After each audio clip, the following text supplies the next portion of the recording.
I'd like to call this Tuesday, July 21st, 2020 meeting of the Oldsmar City Council to order. Before we get started, just a couple of comments. As you all know, we're trying to safe and social distance. And so here's what I would ask. We did implement the rule of requiring a face mask at the meeting. I will tell you it's kind of difficult sometimes to talk when you have your face mask on. So if you are social distance and you are coming up to the mic to talk, as long as you're social distance, it's okay to remove it. We'll give that option to the council members since we are properly spaced out, as well as our charter officers. And there you have it.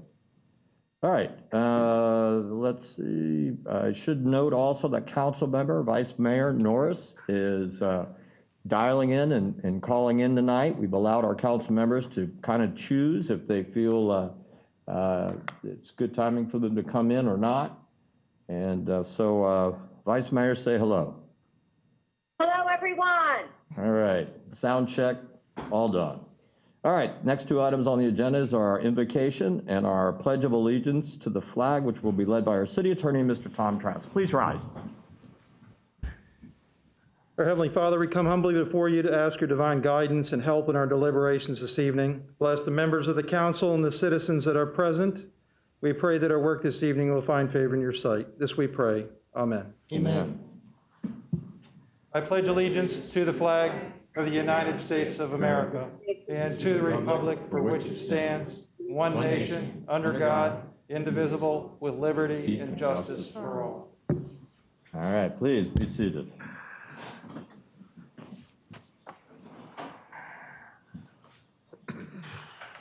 And I probably should note also, as it relates to kind of COVID-19 notes in our meeting tonight, if there's anybody here who feels uncomfortable with the crowd, you're absolutely, this is going to be on by tomorrow. I think we have it up the next day. But also you can email the council members. If there's something you'd like to add to discussion, but we want to make sure you feel comfortable. All right, the next item on the agenda is the Citizens Open Forum.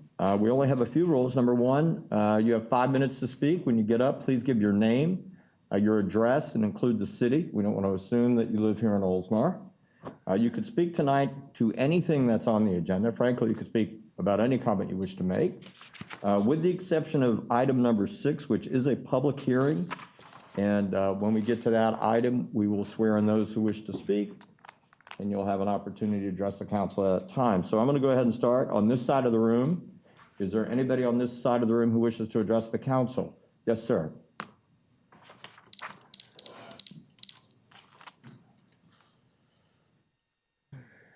I'm going to take my mask off. I feel more comfortable, okay? Thank you for the opportunity to address the council and both ladies and gentlemen. My name is Walter Allison. I reside at 3675 Shore Boulevard in West Oldsmar, unincorporated.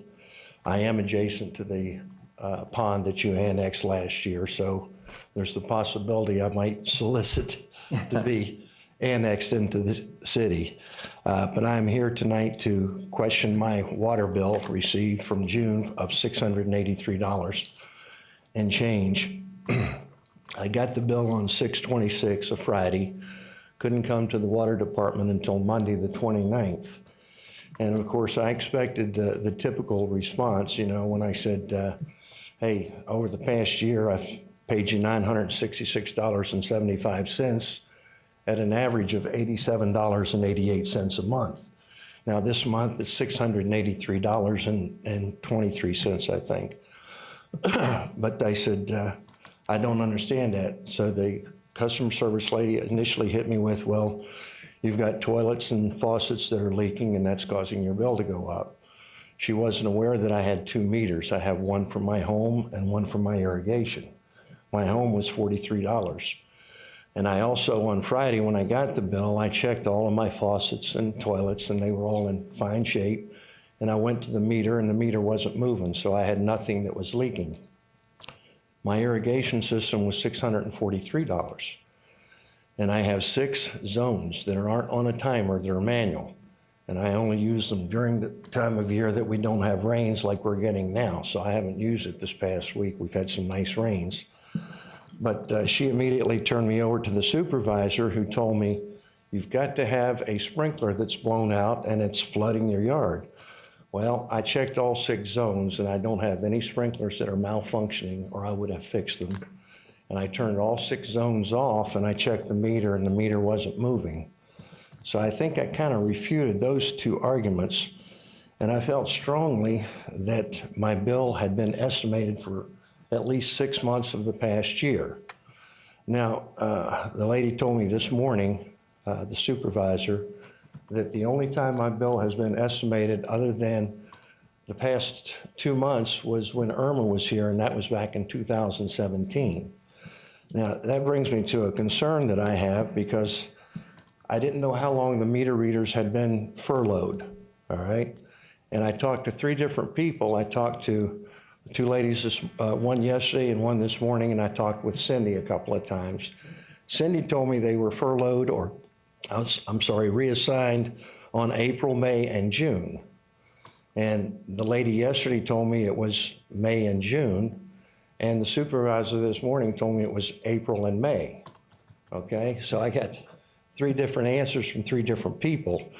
But the fact is, I understand with COVID-19 why they were reassigned and not reading meters. But when you have an average bill of $88 over the period of a year, and all of a sudden you got $683, and you refute the faucets, toilets, and so forth, and the sprinkler head, and I failed to mention one. She said, you have a broken line in the backyard that's leaking water into the bay, and you're not aware of it. Well, I mow my yard regularly, and I have a large 0-degree turn mower, and if there's a broken line back there, it's going to be wet, I'm going to sink down, and I'm going to know about it. So again, I felt that I refuted those. I want you to pay attention to this number, 101.24. That's $101.24, okay? Because I got my bill for July. It's due on July the 13th. So I didn't want a late fee, and I definitely don't want my water turned off. So I went on July the 9th, and I took the highest payment over the past 6 months. That was $101.24. And I paid that. And the lady says, but your bill's $683. I said, note at the bottom on the check, it says I am contesting this bill. You know, so this is my estimate of what I owe. You've estimated for 3 months, now I'm going to estimate. So I paid the highest amount of $101.24. Now, when I went back this morning and we established that it was the 2 months, April and May, and my bill, she established, has been read on the 15th of July, and I will receive my bill on Monday. It'll be sent out. Guess what the amount's going to be? Anybody care to guess? I'll tell you, because I only have 5 minutes. 101.24. Okay?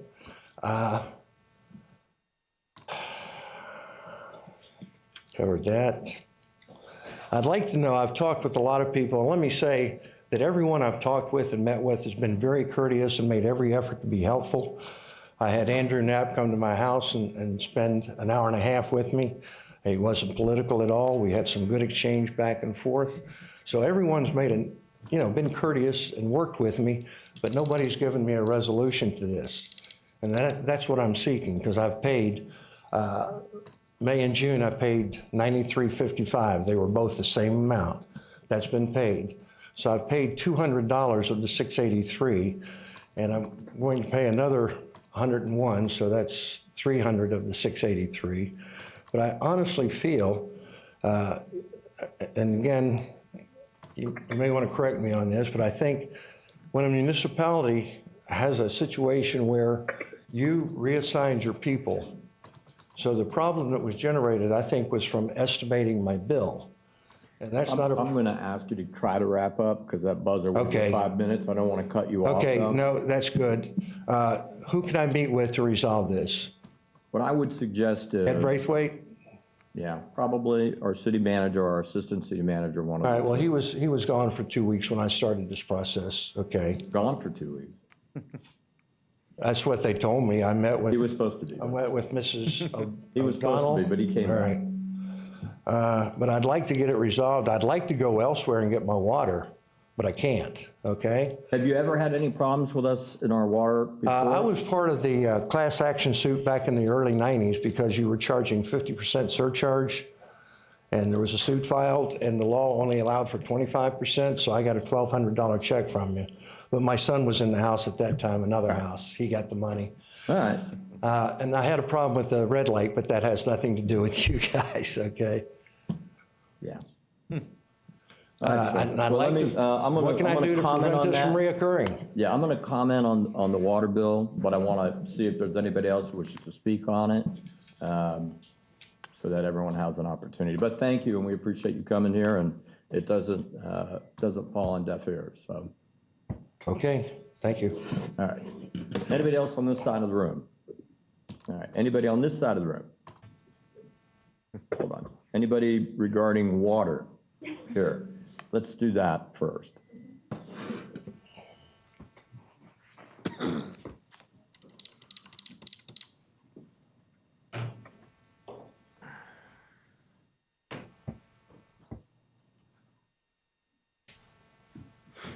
Take our masks off as well. Yeah. Thank you again for your time, appreciate it. Scott and Lucille Harloff, live at 3143 Phoenix Avenue, Oldsmar, unincorporated. Not gonna go through all the particulars, because it would just be an echo. Gotcha. But our bill was $1,023, What's it normally? 120. So there's something wonky going on. And when one bill, like you had said, covers your whole year and then some, there's something wrong. Again, we checked the sprinklers, checked the meter, no leaks. The little dial, the little triangle, not spinning. Not spinning, no leaks. We've gone through and tried to talk to on the phone. I've come in and talked to the clerk or whoever's down there and got the same runaround deal. That, you know, well, you must have a leak, or you must, you know, toilet leak in, or this, that, and the other. There's no leaks. Got it. We've gone through our bills and have seen next to where, I guess, they put a little E next to a certain number, whatever that number means, I have no idea. Says it was estimated. Feel like the estimation's been going on a lot longer. We want to be able to trust that our city is going to be looking out for its constituents.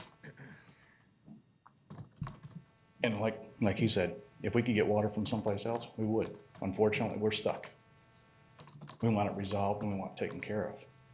We don't feel like we should be on the hook for something that maybe the water department, whether it be an employee who read the meters wrong, or whether it be something else that's going on in there, feel like there needs to be some type of an internal investigation, or maybe we need to have an auditor come in and check things out, need to get a case number. Because, I mean, there's almost 200 people, 200 homes that are dealing with this right now, as we found out. And we want to help and be a voice in that, because, you know, we're in a day and age where politics, I'm sick and tired of it. I think we all are. But we look at you guys as our political system here. And we don't want to be tired of you guys. We really don't. I hope you understand that. We want you to be looking out for us as well. Oldsmar is a nice community, but I'm not happy about this. It's completely, something's wrong. Yeah. Anything else you wanted to? No, you covered it beautifully. All right. Thank you. Thank you. So Appreciate your time. let me just say this about the water and kind of give a little history here and tell you that this, of course, is a new event that's just transpired. We've certainly been investigating, certainly on a case-by-case basis, because it's really the only way to attack it. It is correct that when COVID-19 first became so prevalent and an issue for our community, one of the moves that we made was to start estimating water out of a concern for A, our meter readers, and B, our citizens. Because when they're out and about, they come in contact, and quite candidly, I don't believe any of us felt comfortable knowing about where we were at with the spread, And I will tell you, that was a decision that we made here in City Hall. It's one that I still support. That was the right one at the right time. Having said that, I think a couple of things has transpired. Number one, we went with the estimating, and clearly, I don't know whether the estimating that was done was too low, or that there is this change with some and not everyone, because this has impacted people who are retired as well. So it's not as if they represent a big change in the amount of water they're using. Because I do believe that there are a lot of people who are at home with their kids when they normally would be at work, or their kids would be at school, and their water usage became much greater. And so I don't think it's a one-size-fits-all. What I will tell you is a couple of things. There is one area in which we've identified that, however, it went undetected at this point. Doesn't matter. What matters is getting things resolved. And that is, there is some mechanism within our fee structure that will kick people into a higher rate based on usage. And so we think that this has probably impacted some people. The city right now is going through identifying everyone who that falls in that category, and the intent is to credit them that difference, what they should not have been billed, that we can find from going through that process. There are, I believe, a lot of people whose water bills went up because they were at home, what I said just a moment ago. And certainly the people who fall into that category, it's the city's intent to say, okay, you did in fact use the water. We're happy to spread that amount out over a few bills because it was estimated. But then there's also, I'm sure, some folks, and we've come across some, where we've come out and done some testing and realized that there was some leakage taking place. And those accounts we're more than willing to work with. If someone doesn't fall into any one of those categories, what I will commit to you is that our city manager and our assistant city manager will dig in to resolve the problem. Nobody is going to be shut off because of a bill that they don't owe, right? So give us the opportunity to go through this. This is the first time that I've lived in this city. It's the very first time that I've ever heard of since we've had our own water, it's the first time that I've ever heard of there being a concern over people's water bill. And I've lived here for some time now. Not sure about the suit that you spoke of. If I would have known, maybe I would have joined. I don't know. But so that's just being transparent and honest. I don't know if our city manager has anything they'd like to add to that. I'm happy to give you the opportunity to do so if you'd like.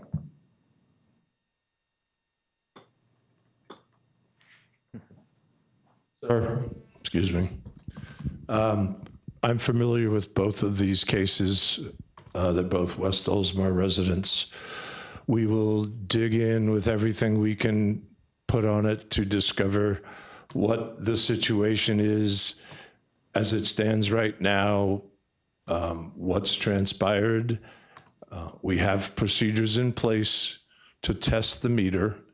And our position has always been that anybody had a problem, as Mr. Allison mentioned, is more than welcome to come in to see exactly what's going on. We'll test the meter. The property owner's responsibility is anything that's beyond the meter. And obviously the shock value of what I call the catch-up read was significant because a lot of people did use a lot more than they normally do. Point of reference, the estimated bill was based on the past 6 months of consumption. But it's the only time since Irma that we have estimated the bills. So we'll do as you suggested. We'll dig into it further and we'll try and come up with a solution. I don't disagree with much of what I've heard from what the residents have said, but I don't think we've done anything wrong. And I think we are in a position where we'll be able to prove one way or the other whether the issue is related to something that's our responsibility, but we promise that we'll try and get it resolved to everybody's satisfaction. Okay. All right. Well, and the council will look for an update from the city manager and status of how things are progressing on it. It won't be a scenario where you came and spoke and we all walked away and went, oh, well, right? So in any event, all right, thank you. Is there anybody else on this side of the room? Seeing none, I'm going to go ahead and close the citizen open forum. Amanda? Oh my gosh, how could I forget? Amanda Butler, please come up here. But thank you both for being here and speaking. Our poet laureate. Yep, can you hear me okay? I can hear you fine. Perfect. Amanda, 135 East Lake Club Drive, Oldsmar, Florida, 34677. So last time that I was up here, I challenged everyone up here to write a poem that gave yourself permission to do something that you were holding back from. Has anyone prepared poems for today? All right. Don't be The shy. new people, all right. Let's go. Andrew first. Andrew first. Me Andrew first? Andrew. All right. He's the newest. Did Linda say she has something to or not? Linda, do you have a I'll go poem? last. I'll go last. Okay. Okay. All right. A powerful force pushes you back in your seat. The thrill of the ride simply can't be beat. You think to yourself, wouldn't it be fun? It also seems daunting. Could I be one? Your father and grandfather both finished the course. If you don't give it a try, you'd be full of remorse. Since 1903, we've been up in the sky, so go out and do it. Go learn how to fly. Oh my gosh, I love it. Very good. Andrew. All right. Snaps. Member Gannon. Mine is called May I. Permission to speak, to question, to eat, to rage, to love, to release, to move, to choose, to flee, to insist, resist, desist and exist, to slip, adrift, wish and contradict. Permission to disbelieve or be deceived. Permission to leave, to cry, to grieve. To not know or not care, to fly or to fall. My dear sweetheart, you need no permission at all. Very good. Very good. All right. Wow. I love it. Oh my gosh. All right, I love Vice this. Mayor. Let's see what you got. I would first like to hope that I can get copies of both of those because I'm having a hard time hearing it, and I hope that you guys can hear mine. My first thing I want to say to you, Amanda, is you will be sorely missed, and thank you for contributing to the culture in Oldsmar. Thank you. I think that's, Vice Mayor, I think that's a later announcement. Yeah. I'll still be here one more time. That's okay, but I couldn't look at you and give you, the look. You couldn't give me the look. Oh, I'm so used to that look. It's all good. Okay. Okay. So, the poet laureate, your assignment was to give us permission to do something that we've always wanted to do, and mine, I didn't realize I wanted to do it until I was in it. So it's a little different. And my poem is inspired by Billy Joel's song Vienna. Okay, so I can't sing, but I'll tell you how it starts out. Oh, thank you. Slow down, you crazy child. You're so ambitious. You know that one? Yeah, we do. Okay, the older people in the room will know it. Okay, so my poem is entitled Surrender to Win. Our society awards success and securing the win. Failure is not an option. We work so hard, our heads spin. When is there time to slow down?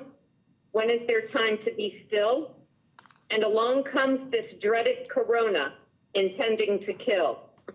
Uncertainty, full stop, half stop, what can we do? I accept the new pace, find peace, adopt a new view. Billy Joel sings, slow down, you crazy child, and take the phone off the hook and disappear for a while. I am surrendering to hope, surrendering to win the battle of peace of mind. A vaccine will come, life will resume. There is hope for all of mankind. Very good. Very good. All for sharing. All right, I actually did my homework too, but you're going to totally understand why I'm in technology. Okay. I took a little different spin on it from the exact assignment, and so I named mine timeout, okay? A meeting, a phone call, more emails, all with a deadline. I've got to get more done. It can be such a climb. Workshops, budget, oh no, another Zoom. You need to remember to book yourself a room. Take it all in stride, we'll get through this fine. You must try and remember, we will all run out of time. Aw. Wow, this is very well done. Short and sweet. All right, what do you got for us Thank tonight? you all for sharing. So 2 weeks ago, I attended a virtual haiku conference, which was very interesting. And part of the conference was going on a ginkgo. That's Ginkgo. That is named after a ginkgo tree. And it is a traditional haiku walk where haiku poets will go out in nature and they will be open to the environment around them. And they go on a walk specifically to write poetry. So part of this virtual conference was we went on a virtual ginkgo. And I wrote 3 haiku from that experience.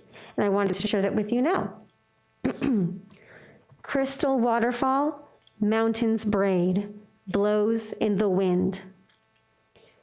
Grass on the roof, the snowfinch sees an empty valley. Wooden staircase winds to the rocks behind the pines. And of course, I will send this in an email later so you'll be able to see the text version of it. But yeah, so with that in mind, I challenge you all to go on your own ginkgo, your own haiku walk. Now, whether you choose to do this virtually or actually like outdoors in Oldsmar, that is your choice. So you can take a virtual tour of a national park or go somewhere locally. But I would love to hear what haiku you come up with. Well, very good. Well, thank you. Thank you. As always. Thank you. And that's all I have for you today. So have a good night. Right. Night. Thank you. I do want to take an opportunity to recognize our sheriff from our county who came in. Just say hi. Thank you for being here. All right. Do we have anybody else who wishes to speak to the council? Seeing none, I'm going to close the citizens open forum. Next item on the agenda is the community minute, which will be announced by our city clerk, Ann Nixon. Pinellas, the recent water main rupture and boil water notice is a good reminder. Please be sure you are signed up with Alert Pinellas. This free service for residents and businesses provides alerts about emergencies and other city news. You choose how to receive alerts and can enter up to 5 different locations in Pinellas County. To sign up, visit myoldsmar.com. Free face masks. Ah. The Upper Tampa Bay Chamber of Commerce is distributing free face masks Monday through Friday from 9 to 12 at their office located at 101 State Street West, which is in this building but on the first floor. And spacecraft launch. Now, this is exciting. We've been waiting a long time for this. Oldsmar is hosting an interactive traveling art program housed in converted shipping containers. Like recycling and repurposing. That's so wonderful. Spacecraft invites people to interact with hands-on art experiences focused on make, play, read, and grow Wednesdays and Thursdays, 6 to 8 p.m. next to City Hall. You can learn more at explorespacecraft.com. And I'm sure there'll be all sorts of precautions in there, but go out and have some fun. That's it. That's it. Well, thank you. Next item on the agenda is approval of additional new agenda items. New items 9, 10, 11, and 14. Does anybody wish to pull anything for discussion? Since none, the chair will entertain a motion to approve. So moved. So moved. Second. Gannon, seconded by, Reverse. Napkin. Nap first. so moved Knapp, seconded by Gannon. There you go. Any discussion? Seeing none, all in favor signify by saying aye. Aye. All opposed, motion passes. Got the vice mayor in there. All right, next item on the agenda, item number 1, presentation of council manager award for July 2020. And I have the privilege of presenting this tonight. I'm going to set this over here.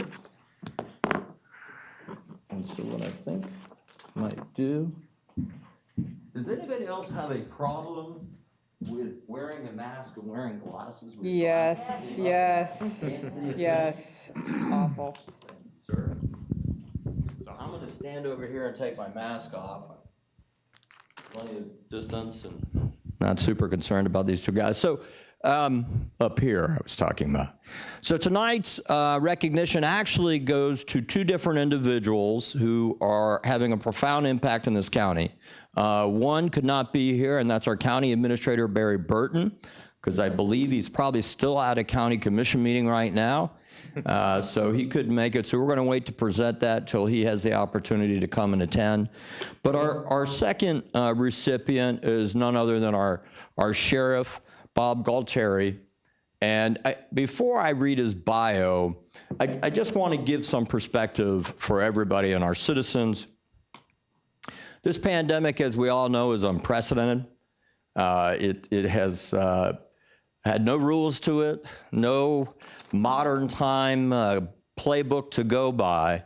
And I will tell you as the mayor here in Oldsmar that in the very beginning, as I'm sure is the same for everybody in this room,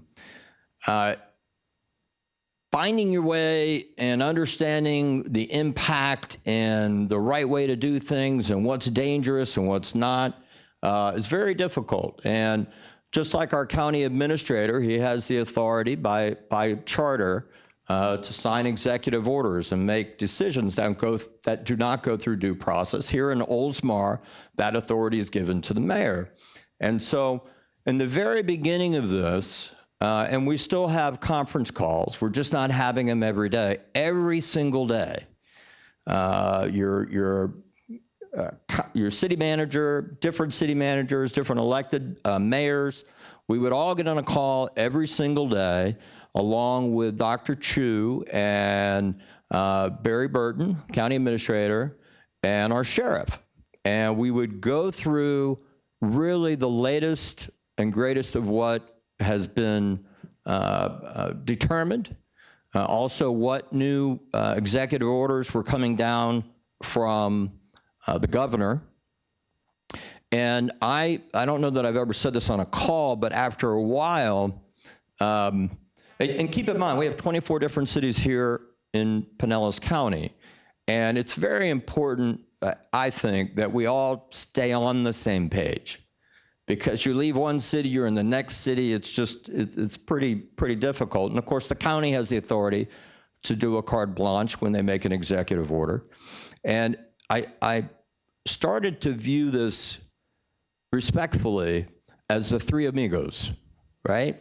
It was Dr. Chu, Barry Burton, and our sheriff, because the three of them really became such a brain trust, in my opinion, for the well-being of the citizens in this county, making some incredibly difficult decisions. You had the doctor who is, by the way, he is the director for Pinellas County. He's actually for the Florida Department of Health, but director to Pinellas County. So he doesn't actually work for the county, but he's a medical expert in the field.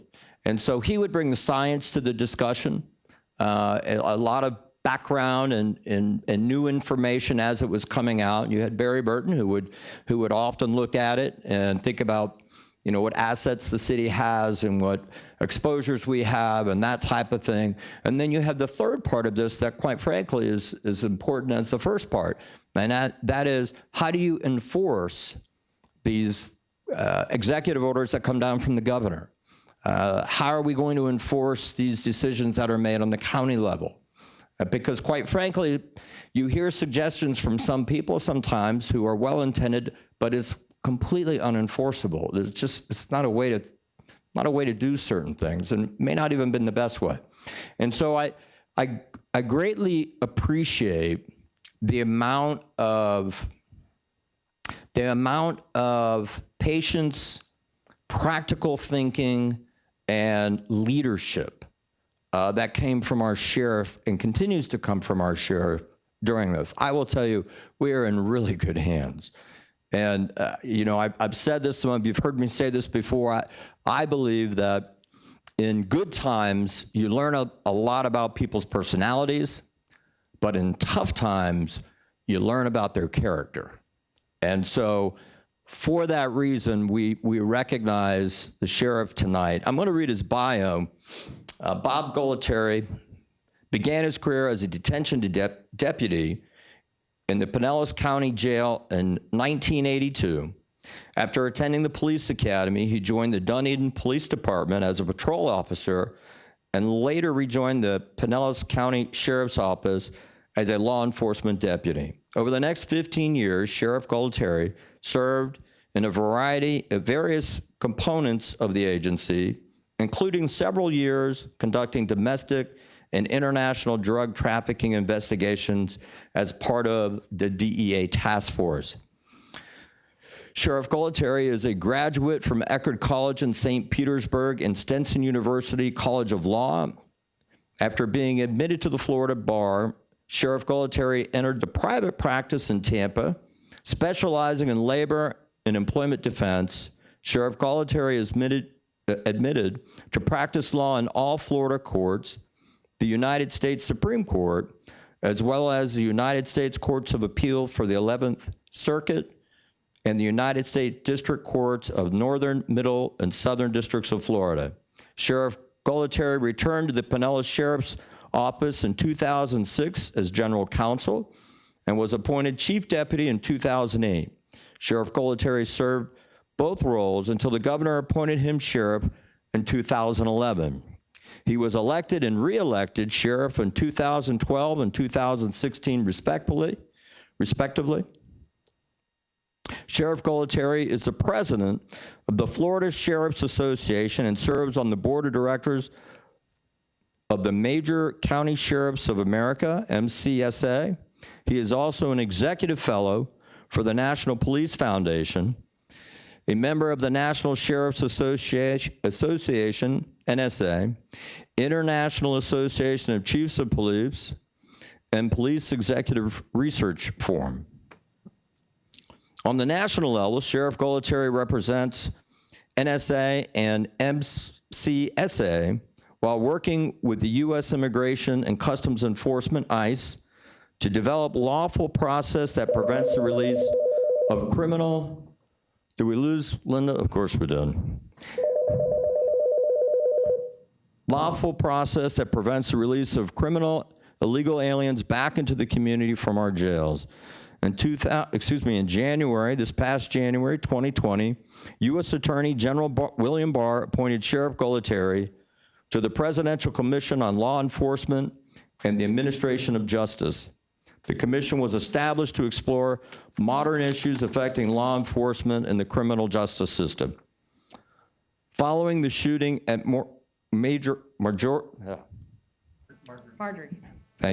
Stone Douglas High School in February 2018, Governor Rick Scott appointed Sheriff Gualtieri as chair of the MSDHS Public Safety Commission.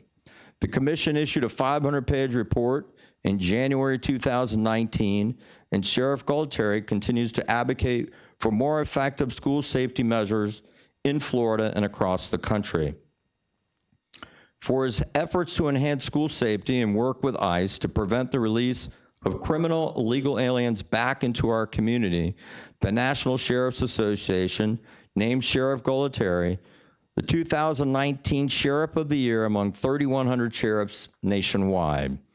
During Sheriff Gualtieri's years as sheriff, he's established multiple new initiatives in Pinellas County, many of which have been replicated by other jurisdictions.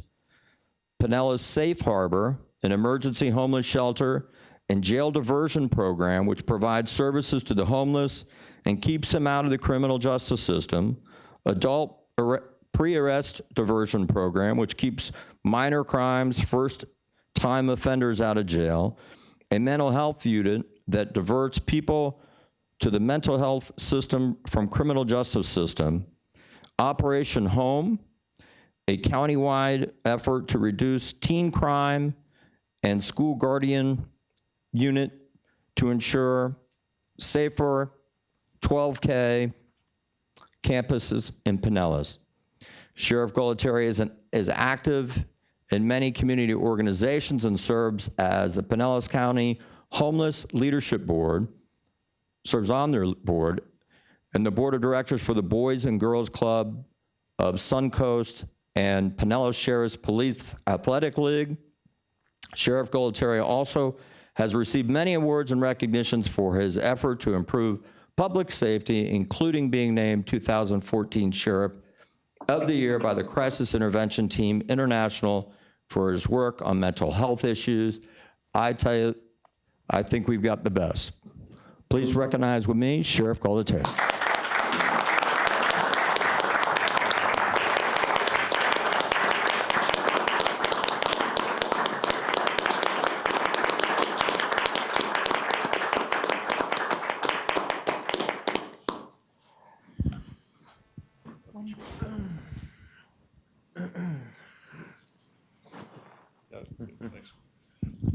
No, thank you, Mayor. I appreciate that very much, and certainly appreciate the recognition by the city of Oldsmar and by you and by the city manager and by the council. You know, I guess all of that means is that I've been busy over the last few years. But, you know, when 4 months ago, a lot of that came to a halt, as it should, because you can do all that around Florida, around the nation, but you got to take care of what's going on at home first and foremost. And the opportunity to make a difference, and I believe we have here in Pinellas County in response to the COVID-19 crisis, as I've said, it was probably one of the greatest opportunities and greatest challenges that I've had, because there is no playbook, there is no script, and it was 4 months that seems like it lasted about 4 years, and of course we're still not out of it, although I think we're making good progress. And trying to deal with what came out of Tallahassee, trying to make sense of it, and trying to really implement it in a common sense way, and I hope we were able to do that. But at the end of the day, you know, my job, my responsibility is to make sure we stay safe. Pinellas County is a safe place. Oldsmar, we certainly have appreciated the partnership here with Oldsmar for the last 30 plus years and being the police provider here in the city and seeing the city grow and grow tremendously under a lot of leaders over a period of time. But I certainly appreciate the recognition, the opportunity to be here with you tonight for a few minutes, and look forward to being here a year from now without masks, hopefully, and having this behind us. But in the meantime, we will keep at it and making sure that we do all we can to keep the community safe. So again, thank you very much, and I appreciate it. Thank you. Thank you. Thank you, Sheriff. Thank you. Good job.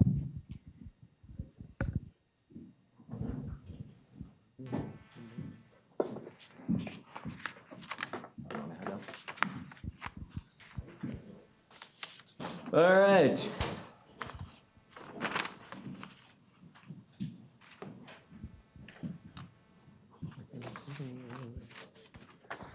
There it is. All right, next item on the agenda is presentation of business of the quarter for second quarter 2020. Councilmember Dan Saraki will be presenting. Thank you, Mayor. I'm going to do what you suggested and stay back here. And unfortunately, my face mask just broke. We have more. Oh, thank you, Ann. I tried to move it and it just snapped. But anyways, I am really excited this evening to give this award for the Chamber of Commerce to Casa Cosenza, because they are truly some unique people that are here in Oldsmar. So when I had this opportunity this evening to give this award, I was very honored. Giuseppe and Fabrizia Cosenza arrived in the United States from Rome, Italy in May of 2015 with their 4 boys, Claudia 10, Elrado 8, Giorgio 6, and Lorenzo 3. Do I got that right? Yeah. All right. They came to the United States to make a better life for their family. They opened a restaurant right here in Oldsmar in January of 2016 called Casa Cosenza. Fave is the chef who cooks delicious Italian cuisine from scratch, and Pepe runs the front of the house. Fave and Pepe joined the Chamber of Commerce, and that is how my wife and I met them. I will never forget the first time Paula and I entered their restaurant. We were instantly impressed with the decor, the cleanliness. There was a bit of a language barrier, but we all worked together and we became friends. Fave and Pepe are very honest. They are loyal, fair, and hardworking. Since they opened 4.5 years ago, their business has increased every year, and mostly because of their participation in the community. They have won an award every year from the Oldsmar Cares Gala for their food and their presentations. They have participated in several chamber events, including the 19th hole event. During the recent COVID-19 pandemic, they supplied food to Meese Country Hospital nurses and doctors twice and served 50 people. Having a meal at Casa Cosenza is very relaxing and enjoyable. My wife and I have enjoyed listening to music, live music on Friday and Saturday evenings while they're having a delicious dinner and a glass of wine. Each year on our anniversary, we celebrate it at Casa Cosenza. Fave and Pepe make us feel very special with a fresh rose brought to our table by their youngest son. Or extra goodies. And Lorenzo, I remember he was only like 1 years old when he came to our table, and Pepe made him come over there and he trotted right along. That was very special. Their pursuit of the American dream, the family values, and the commitment to the Oldsmar community is very impressive and admirable. I am proud to present Fave and Pepe of Casa Cosenza with the business of the second quarter of the year of 2020. Congratulations.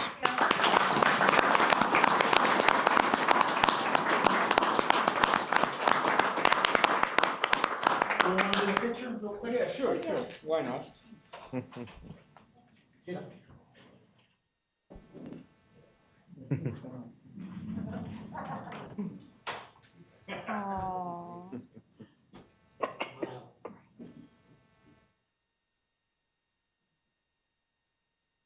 Now, Felicia. All right, hold on one more. Smile. Thank you, guys. Congratulations. Congratulations. Very well deserved. Delicious food. Yeah, excellent food, excellent atmosphere. Yeah. I enjoy the food too much when I go, I can't lie. Little It's bit. good. True taste. The wine's pretty good too, I'm just been told. But congratulations. And I know you have to get back to the restaurant, so don't feel like you have to stay. All right, moving right along. Next item on the agenda. But you know what, before we move on, because I have a few. Yes, go right ahead. Can I say a few things since I'm not there? Sure. What do you want to say a few things about? First of all, I apologize for not being able to do the award. Thank you, Dan, for doing that. You're welcome. Yes, the food is absolutely delicious. But I wanted to also make a few comments to Sheriff Paul Perry, if he's still there. He is not.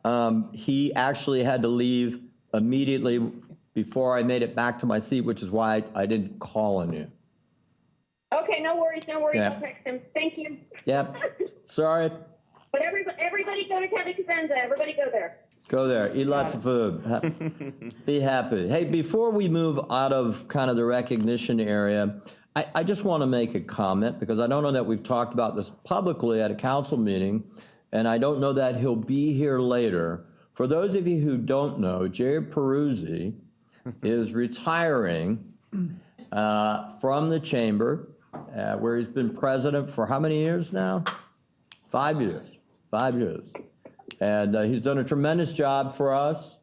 And we're going to miss him. I will tell you, he's another person. And while this pandemic's been going on, that your mayor's been able to call as a partner and talk about events that were up and coming. And really, it's just does so much for the community. And we're going to miss you. So round of applause for him.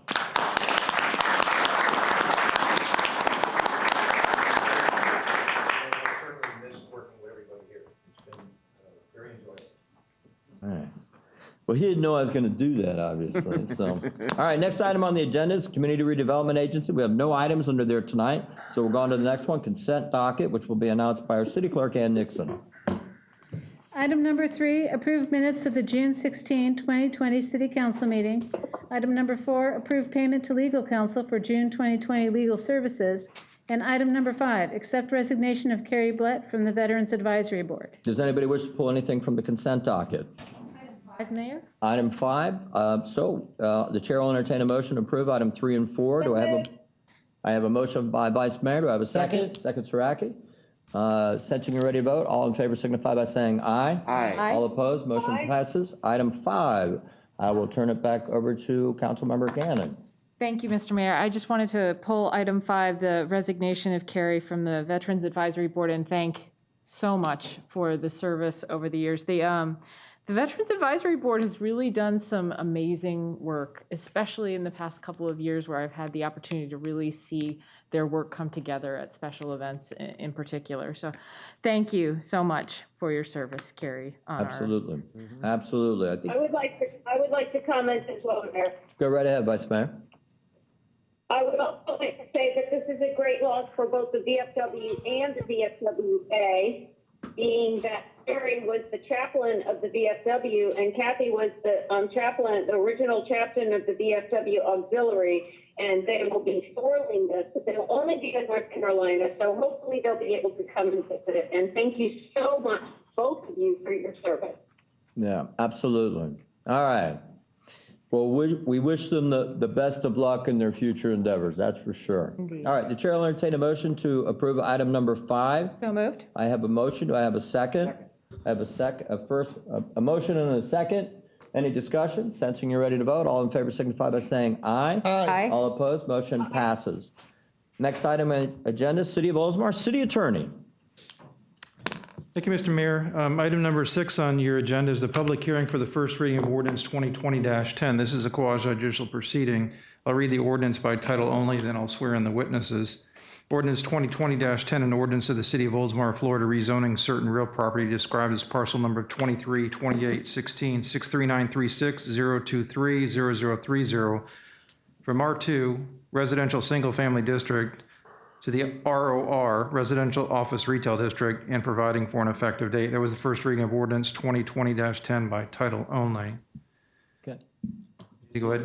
I need to go ahead and swear in the witnesses if I Yeah, can. this is a public hearing. Anybody who wishes to speak, please stand and lift up your Raise your hand. hand. You swear that the testimony you're about to give is going to be the truth, the whole truth, and nothing but the truth? Yes. Okay. And staff presentation by Ms. Dauphiné then? Absolutely. Hello, Marie. Hello. Hi, Marie. Good evening, Council. Marie Dauphiné, Planning and Redevelopment Director. And of course, I've got a brief PowerPoint.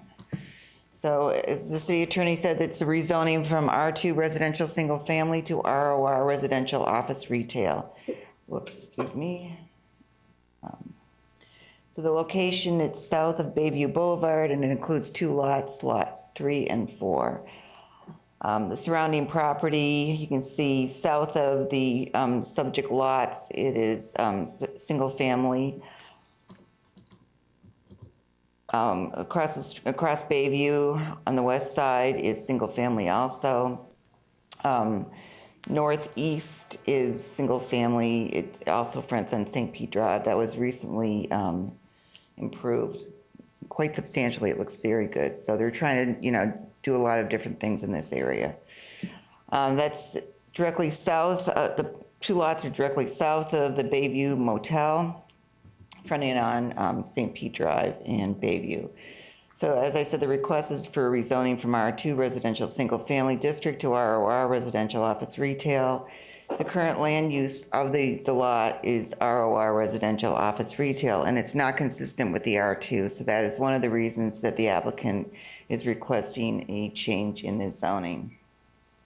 The county land use designation is retail and services. So you can see here the ROR of the 2 lots and south of the Bayview Motel. So that whole quadrant is just ROR. And the county land use is retail and services. So that is consistent with the ROR land use designation of the city.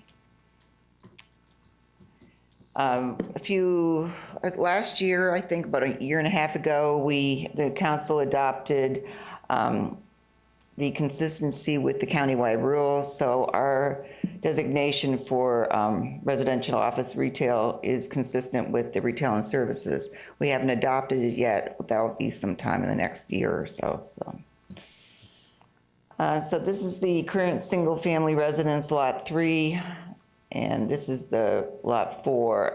It's kind of an older, rundown, dilapidated building. So the applicant proposes to remove this structure and construct a 3-unit townhome on the 2 lots. The rezoning will provide land use and rezoning compatibility, and it'll provide a desired buffer from the hotel or the Bayview Motel and the rest of the residential properties.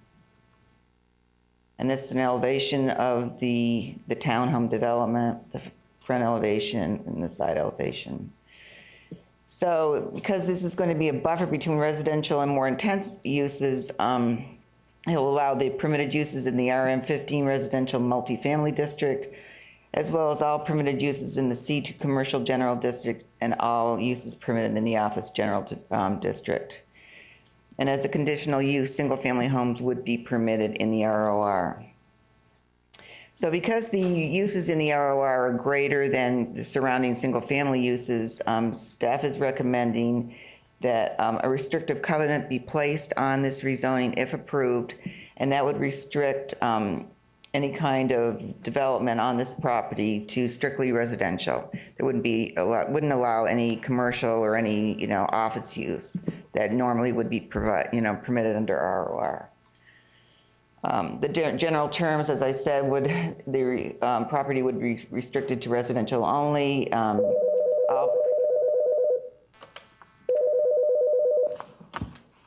Hit answer on the bottom. Hello? Hello? Hello? Yeah, you're cutting in and out.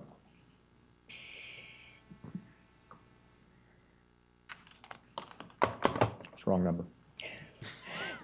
All permitted uses allowed in the RM15 residential multifamily district, and they shall be in accordance with the district requirements pertaining to building height, setbacks, etc. So everything will be consistent. The restriction will be recorded in Pinellas County Clerk of the Court, and removal of the restriction requires approval by the City Council again. So the recommendation is this rezoning was evaluated pursuant to Article 3, Section 3.15.3, Standards for Approval Land Development Code. And based on that review, staff is recommending that the City Council authorize the City Attorney to prepare an ordinance to rezone this subject property from R2 residential single family to ROR residential office retail zoning designation, subject to the restrictive covenant being placed, which would allow future development of the property to be residential only.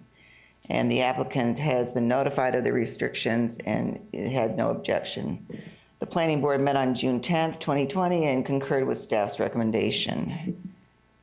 And I'd like to enter the staff report into the record, and if you have any questions, I will try to answer them. I just have one comment before we take questions. Just for clarification, you actually said that the recommendation was to authorize the city attorney to create a resolution. We are actually voting on that resolution is what. I know that usually we would have done this, I guess, at consideration, but now I guess. That's fine. I'm just saying that for people. Yes, I should have caught that. That's okay.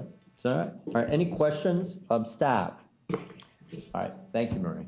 Oh, I'm sorry, I didn't see over there. One, at the last council meeting, there was a request of the applicant to clean the lots of excessive debris. And I was curious to find out if that had taken place. The applicant is here, you can. Yeah, Okay, but you're Yeah. unaware. Okay, thank you. yeah, I have that as a question for the applicant. Okay, Because I already know the answer. thank you, Marie. That's it. Good. Thank you. Okay, now would be the time for the applicant to step forward, make any presentation the applicant wants to make. He has been sworn under oath. Linda, can you hear us okay? I can't hear you there. I can hear a little. I can hear you, Mayor, but I tried calling back to City Line and it kept forwarding me. Okay, all right, well, we have you on speaker on someone's cell phone. Yeah, can you guys hear me? Yes. Okay.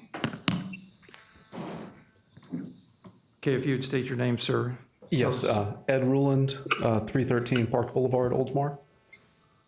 How are you, sir? Good, how are you? So to answer your question, there was some debris that was in the front yard that has been removed and cleaned up. I've got yard crews that come in there every 2 weeks to mow.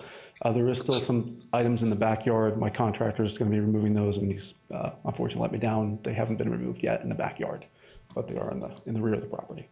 Thank you. Okay.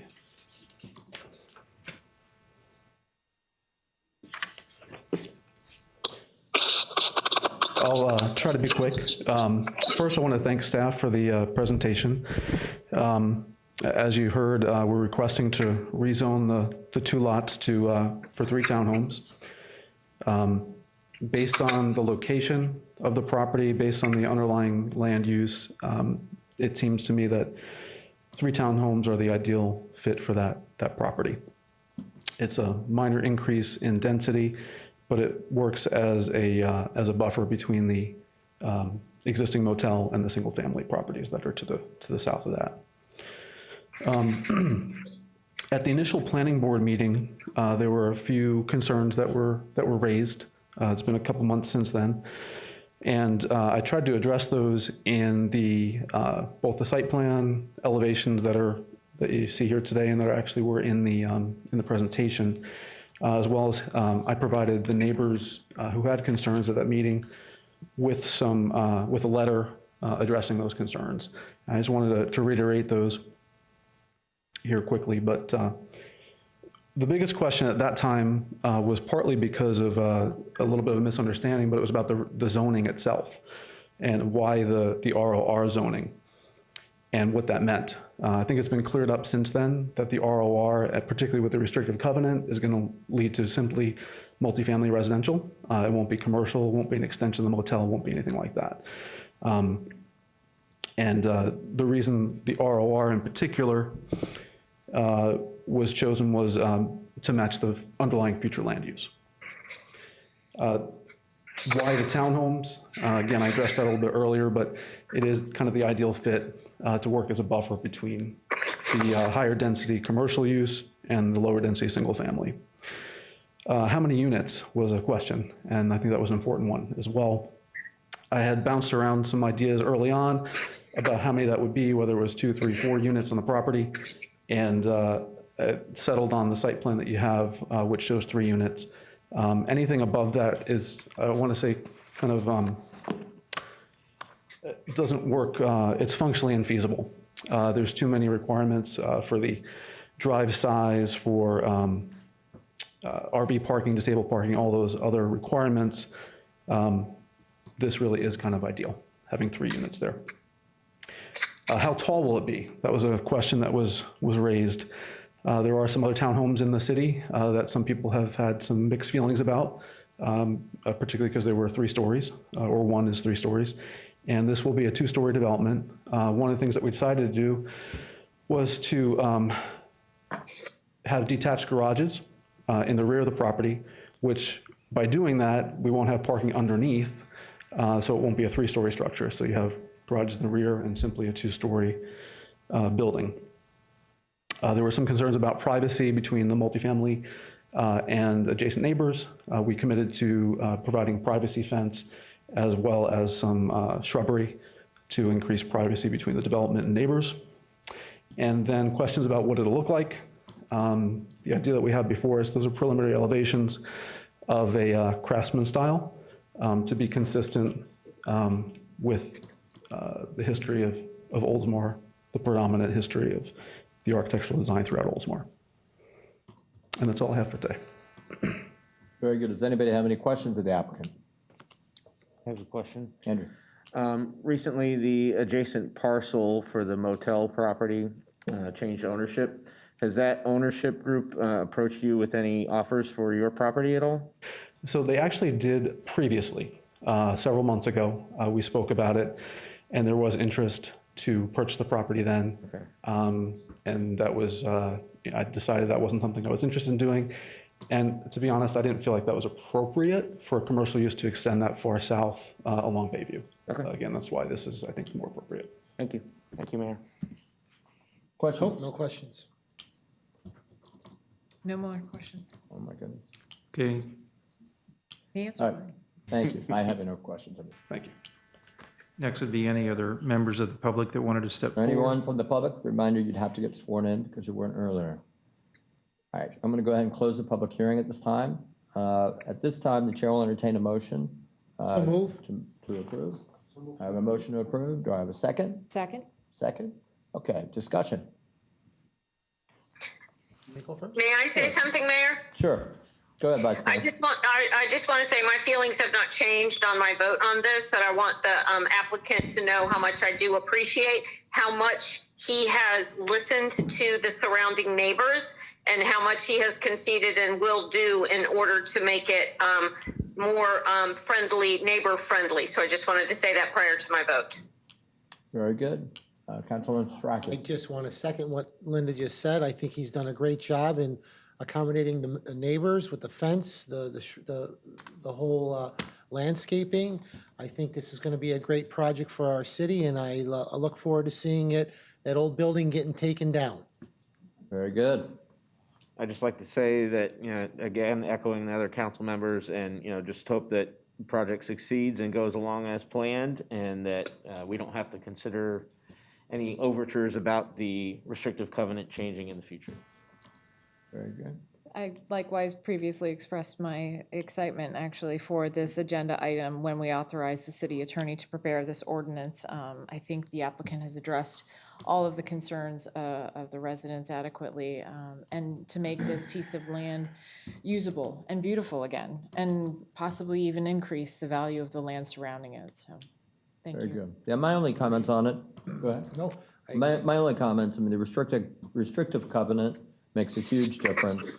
It certainly Yes. provides the protection, for lack of a better word, versus what could go there as an ROR. And that's pretty critical because that designation has a lot of flexibility. And so, I mean, I feel very comfortable about it. I think it will be an improvement to the community. I think it will actually improve the value of the neighbor's home. I'm not a realtor or an appraiser, I understand that. But I think that's most likely it. And I especially like the design of the garages being separate, because the problem that we often run into, a garage isn't counted into that base level, right? I mean, it's not living space. And so now you have a garage and now you start the base floor. And so we're ending up with this challenge in a lot of pieces of property in town where in order for someone to meet code and the new floodplains, it's going to become a bigger and bigger problem. And this potentially is a great solution for that. So I speak in favor of the motion. Any other discussion? Okay, sensing you're ready to vote, roll call, please. Vice Mayor Norris? Again, no offense, no. Councilmember Saraki? Yes. Councilmember Knapp? Yes. Councilmember Gannon? Yes. Mayor Seidel? Yes. Reading of ordinance 2020-10, rezoning LUZ 20-03, 507 South Bayview Boulevard from R2 to ROR. It passes with 4 votes for and 1 against. Norris dissenting. Thank you. Next item number 7. This is to adopt Resolution 2020-21, ratifying Executive Orders 2020-30 through 2020-34. I will go ahead and read that resolution by title only. Resolution 2020-21, a resolution of the City Council of the City of Oldsmar, Florida, ratifying Executive Order 2020-30, which provides for the extension of the COVID-19 state of emergency through June 22, 2020. Ratifying Executive Order 2020-31, which provides for the extension of the COVID-19 state of emergency through June 29, 2020. Ratifying Executive Order 2020-32, which provides for the extension of the COVID-19 state of emergency through July 6, 2020.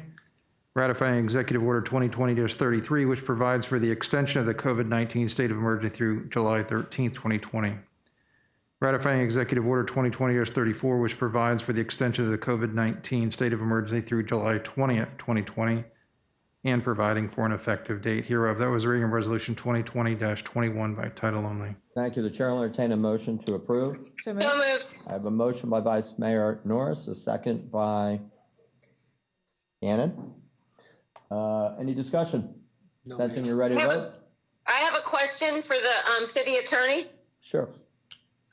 Tom, It says that until such time as at least 4 members of the city council may be assembled. Am I included in being assembled even though I am attending remotely? The answer is yes. Thank you. You're welcome. That's it. Okay, any other discussion? Sensing you're ready to vote? All in favor signify by saying aye. Aye. Aye. All opposed, motion passes. Anything else, sir? That's it, Mayor. Thank you. All right, next item on the agenda, city manager. Thank you, Mayor. Item 8 is authorize the city manager to certify a proposed millage rate of 4.05 mils to the Pinellas County Property Appraiser for fiscal year 2021. This is the start of the annual trim process, also known as truth in millage. A little history, the city has maintained a millage rate of 4.75 or lower for the past over 30 years, and this will be a recommendation for 4.05 for the last 13 years in a row. The city is proposing a millage rate of 4.05 in order for the property appraiser to prepare required notices on proposed property taxes, which will be mailed to each property owner by August 24th, 2020. We must return the certification of taxable value to the property appraiser by August 4th, 2020. The council may adopt a lower millage rate based on decisions at the budget work sessions or as a result of public hearings on the budget, which will be conducted in September. However, the council may not adopt a higher millage than the rate now being certified to the property appraiser. As an example, for the home assessed at $150,000 with a $50,000 homestead exemption, for easy math, the ad valorem taxes levied by the city would be $405. Staff recommends approval. Chair will entertain a motion to approve. So moved. So moves Cannon. Second, Knapp. Discussion. Sensing you're ready to vote. All in favor signify by saying aye. Aye. All opposed, motion passes. Mayor, item 9 is request council approval for the contract with the Pinellas County Sheriff's Office for fiscal year 2021 in the amount of $1,822,572 for fiscal year 2021 law enforcement services. Each year, the city council approves an annual contract with the sheriff of Pinellas County, who we met earlier tonight, to provide the city with police protection, community policing services, and school crossing guards. This contract represents an increase of 2.72% over the prior year due to the cost or the increase in cost of law enforcement services. Level of service remains the same for fiscal year 2021. We also had a discussion with the sheriff's legal counsel over the possibility that the crossing guards might not be needed in the same capacity that they have been, depending on how the schools go back or when they go back. They assured us that if there's a credit to be applied in that situation, they would certainly entertain that. So the recommended motion to appropriations for this contract is in the general fund for 2021 proposed annual budget. And recommended motion is to approve the contract with the PCSO for 2021 in the amount of $1,822,572. All right, Chair will entertain a motion. So move. I have a motion to approve. Second. Second. Motion and a second. Discussion. Worth every penny. What a deal. Worth every penny. Yeah, it's a 2.7% increase for those who are interested from the public, which is very reasonable when we consider some of the other increases that we're dealing with. I also would point out to everyone the value that we get as a city in terms of the number of assets that they provide. Everything from helicopters to all kinds of equipment. I mean, you know, the specialty law enforcement that we receive, it really is, I think, a tremendous value. And I was going to comment on it, but I also noticed today that the sheriff made an announcement on his appointment of the task force on uses of deadly force. I don't know if any of you saw that. I did not. So it's pretty significant in the way that they've partnered with other agencies in the area, where if there is such an event where a deputy has use of deadly force, that the review for that will actually be spearheaded by another agency, not the sheriff's office. And they're working together to try to create more transparency.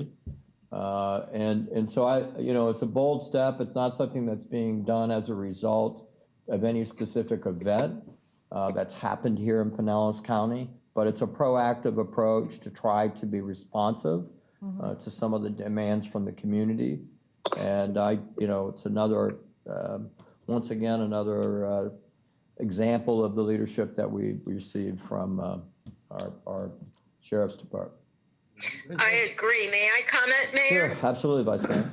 I agree with everything that you just said. And one of the things I wanted to express to Sheriff Gualtieri when he was there is that there was citizens that emailed the mayor and emailed me and all about the 8 Can't Wait campaign, which was different policies, blah, blah, blah. And Sheriff Gualtieri responded so quickly with what they do abide by and what they don't. And for me, one of the biggest revisions was in the duty to intervene section, where they completely and totally revised their duty to intervene to going from making a report to intervening regardless of rank or file or whatever. So the boss, Al, says this is the deal of the century, this is the deal of the century. And everything that you just said, Mayor, about all the SWAT and the helicopters and everything else, I am full 100% behind the Pinellas County Sheriff's Department, and they are doing a great job. So thank you for allowing me to express that. Absolutely. I said one Go comment. right ahead, Councilman.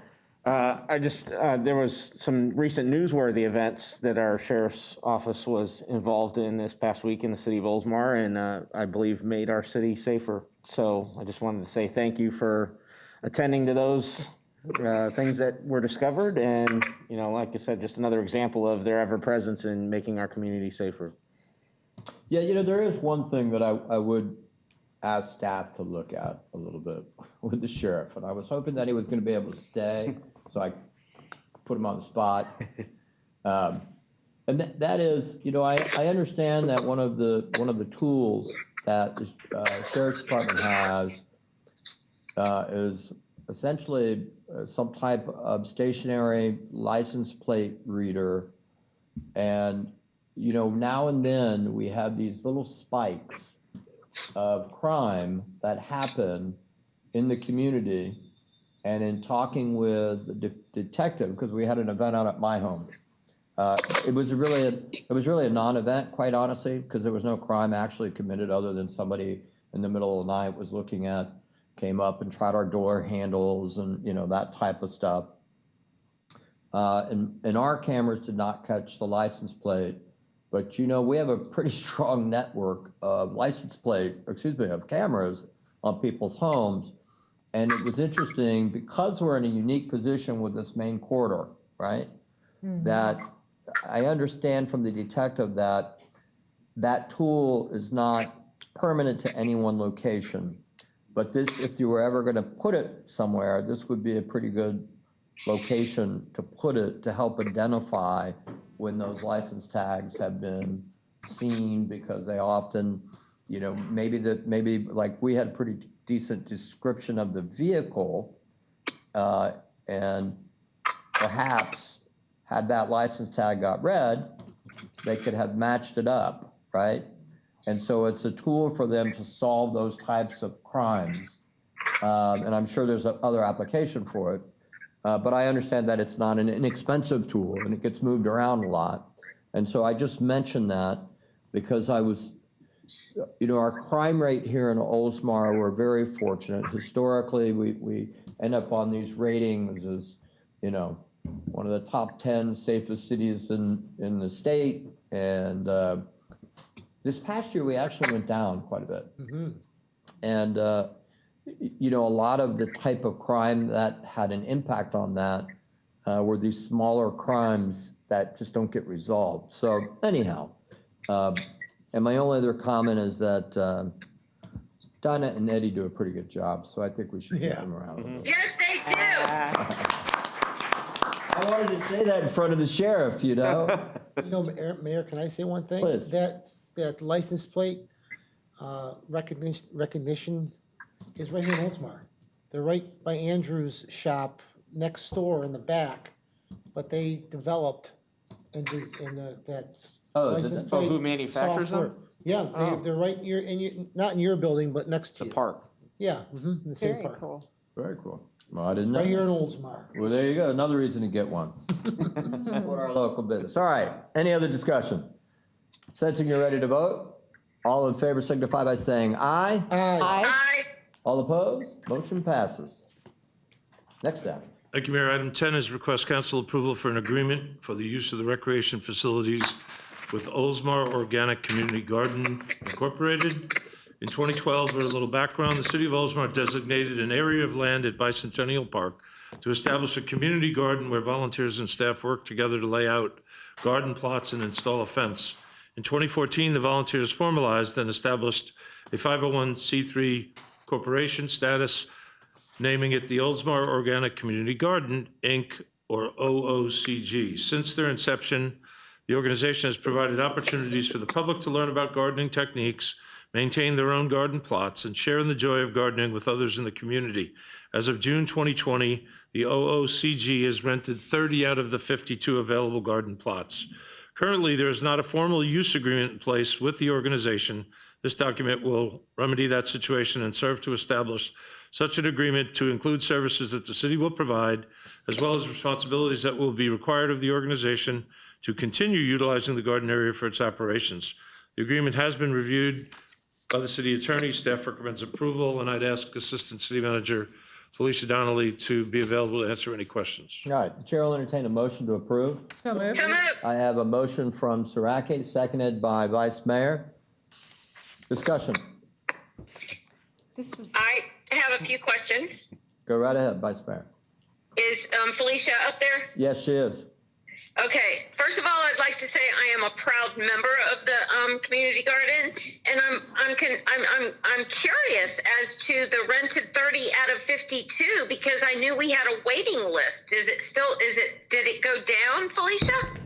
It has gone down. So during the transition between the leadership of the club, they're going through renewals and paperwork, and so this is an accurate number that was given to us by their new president, Rachel.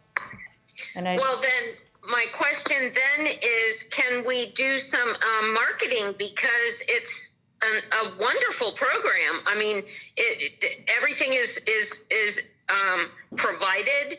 It's a great educational thing. I mean, is there any kind of marketing that we can do? Because we went from a waiting list to going to 30 out of 52. That surprises me. Yes, actually, we have volunteered to help out the garden to do marketing.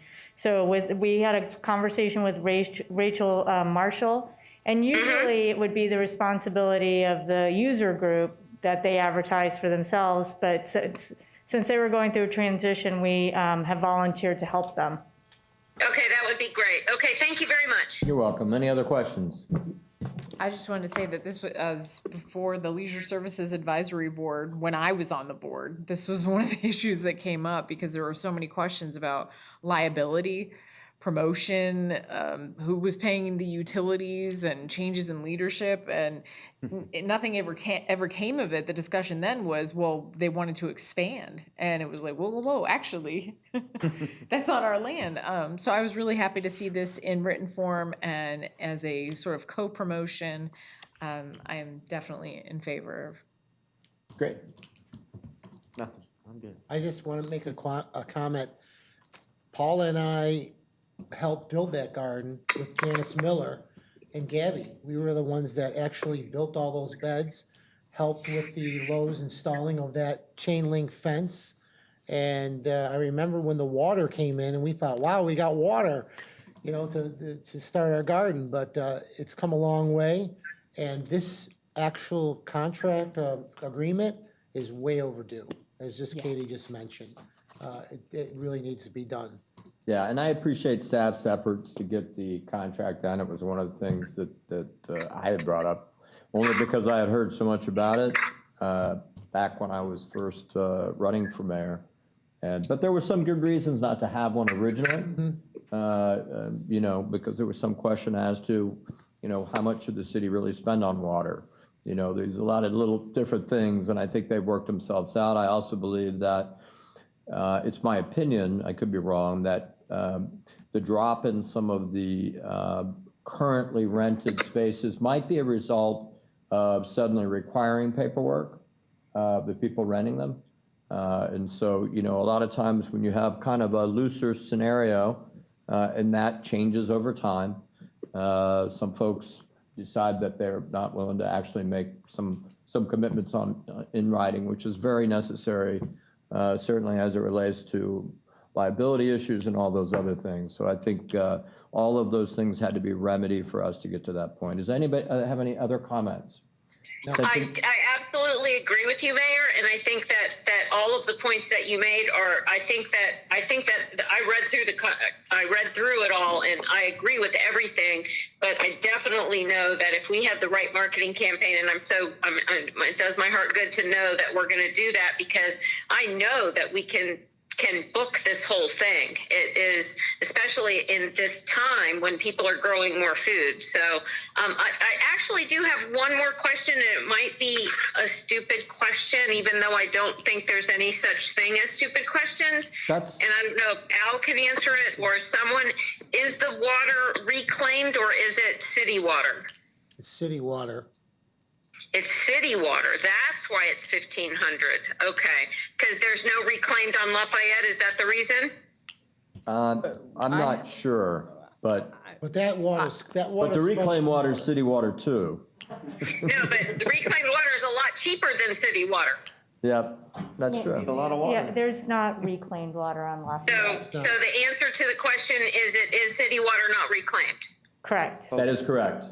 Okay, thank you. Thank you. All right. Any other discussion? Sensing you're ready to vote, all in favor signify by saying aye. Aye. Aye. All opposed, motion passes. Next item.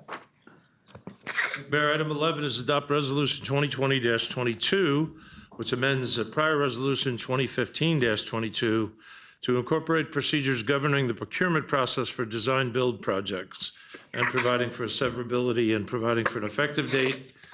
I'd like to give you a little background. I'd like to read the resolution by title only first. Resolution 2020-22, a resolution of the City Council of the City of Oldsmar, Florida, amending Resolution 2015-22 to incorporate procedures governing the procurement process for design-build projects and providing for severability and providing for an effective date. That concludes the reading of Resolution 2020-22. In terms of a little background, simply this is housekeeping for our desire to do design-build projects in the future.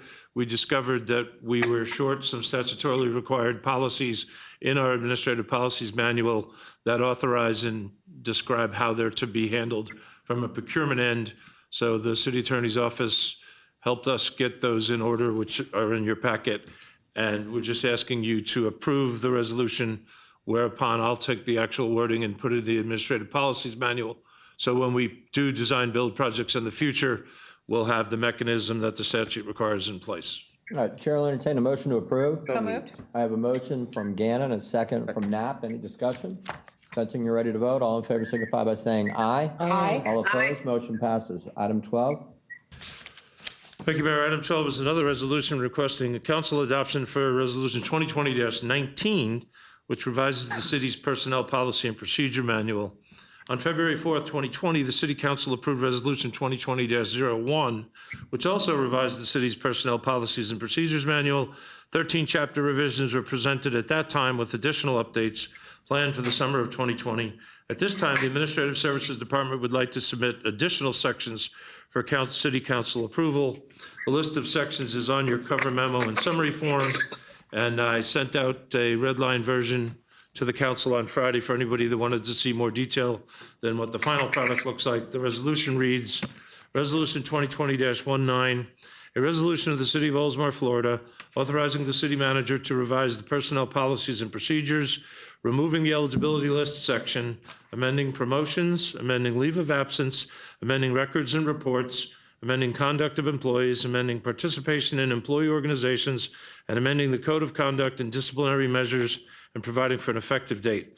Mayor, that concludes the reading of Resolution 2020-19. And I ask simply to recognize our Human Resources Administrator, Michelle Kutch, who has incredibly, in the last 6 months, done more with these updates than we had done in the prior many years. It's incredibly hard work. It's very detailed. There's a lot of conversation going on between us, a lot of discussion on how to make these things clearer, cleaner for our supervisors, easier to interpret.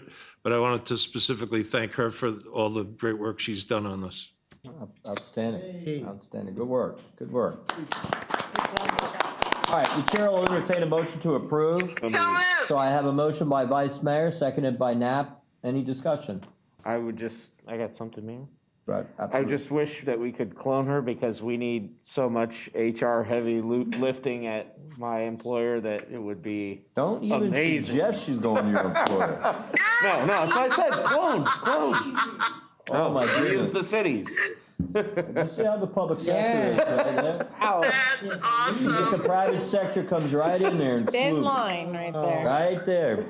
Wow, you're gonna understand the word recall pretty soon. Keep that up, pal. All right, any other discussion? Sensing you're ready to vote?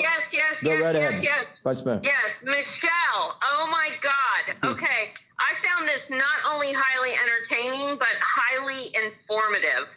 I read through every page of it because I thought that, wow, the overall I got was, first of all, I'd never be hired by the city of Oldsmar because I don't think that I could abide by all this stuff. But whatever. Good to know. You should see the code of conduct for the council members. Yeah, I'm telling you. No, I mean, I can go by rules when I have to, but what I found when I read through everything was the overlying ethic of we want to present the city of Oldsmar to the public and to everyone as our best foot forward. And so to be able to recognize and change and do all of these things, I was like, not only like, do I need to change my thing on my company? Yes, I do. And I was like, wow, this is, I just have to tell you, Michelle, that I thoroughly enjoyed reading every single page of this. And I know that sounds real nerdy, but thank you so much. Very good. Sir, Oh, thank you, Mayor. Michelle, I just want to say one thing. I remember the first time I walked in the office and I saw you sitting at your desk and you really didn't say anything. Over the last, period of time, it is so rewarding to see your progress and see what you've done for the city. And I just want to say thank you. Very good. Any other comments? Thank you. I mean, I don't want to be the only one who didn't say thank you. Michelle knows I think she's She awesome. just said thank you. No, good job, Michelle. It's good to have clarity in our policies and procedures. It avoids mistakes, errors, and, and also, it also enables to ensure compliance. So it's very important. Very important. All right, sensing you're ready to vote, all in favor signify by saying aye. Aye. All opposed, motion passes. Item 13, sir. Item 13 is request council approval for the renewal for medical, dental, and vision benefits with Cigna Health, EAP, and Cigna Behavioral Health, life insurance with the standard and voluntary long-term disability insurance with Unum for the upcoming fiscal year 2021. A little background, the details of which are in your packet. In June 2019, the city's benefits consultant, the Gehring Group, coordinated a comprehensive bid process for employee insurance benefits. On August 6, 2019, the City Council awarded that bid for the city's medical, dental, and vision benefits to Cigna Health. All other benefits were kept with the existing vendors.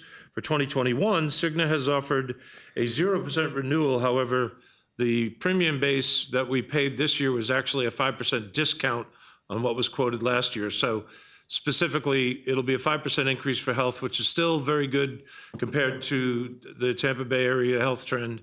And it represents single digits where a lot of people are paying double digits, as the mayor knows very well as a business owner.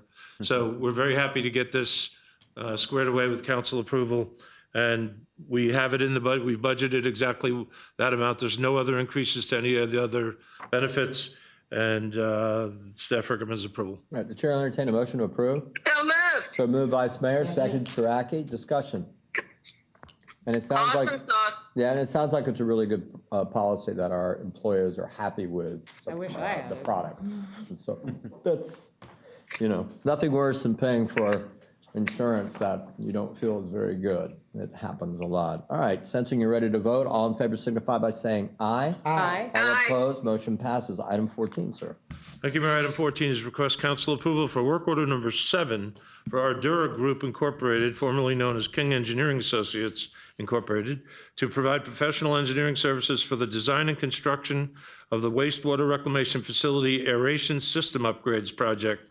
WRF uses a combination of physical, chemical, and biological processes to treat wastewater and purify the water so it can be safely reused as reclaimed. One of the primary biological processes, known as aeration, involves providing oxygen to the treatment process to allow the bacteria to rapidly break down the organic matter containing carbon into carbon dioxide, which is gas, and water. The aeration system includes blowers, pipes, diffusers, and controls. 2 of the 3 existing centrifugal blowers are more than 30 years old, and some of the piping has deteriorated. The consultant, Ardura Group, is under contract with the city, previously in RFQ 2018-007, known as the City of Oldsmar's Utility General Engineering Services Contract, and this work will constitute work order 7, as I mentioned, of that contract. Ardura will provide design, bidding, and construction services for the aeration upgrades.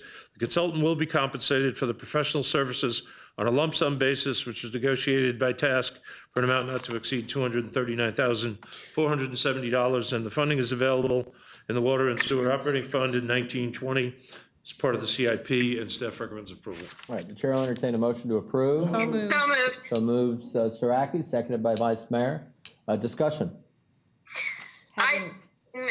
Is there any other discussion? Vice Mayor. Okay, I'm not going to bring Nan up because I don't have any nerd questions. I just want to say that our reclaimed water system is the best. I really appreciate it, and knowing that we're upgrading it makes me happy because I go to other places and their reclaimed water really smells terrible, and ours is awesome. So I appreciate this, and thank you. Very good. Any other questions, comments? I was just going to say, having toured the facility and seen what the blowers actually do, I'm really excited for not only this, but the future building upgrades as well.